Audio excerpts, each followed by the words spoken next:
Tulong kau toriaki e pue ki koulai piu o tawhahi kau I whomua o halapalani o tongi tupeki a wulangi.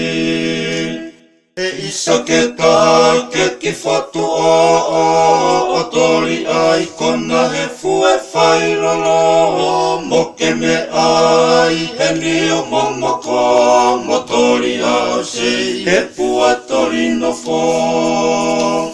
Pea tai fo I whine tau parangi whekita mono e a koe vai kau a ki teki a lawe I e ki a ki me I te ai o whai e a manaki.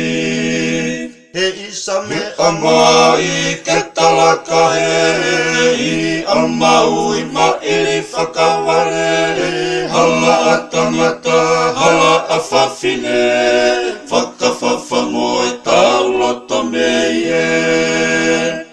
Pea ke me ai I maka whatulo whai hawa nui ko e tau langano ngā papala I utu papasi I tawheko I tau langa e iki. Toi lanua I tawhe krataturia ki kolo tolu moe one siriwa e tuki ngā kawa momori matua niu anga o singi lambohina.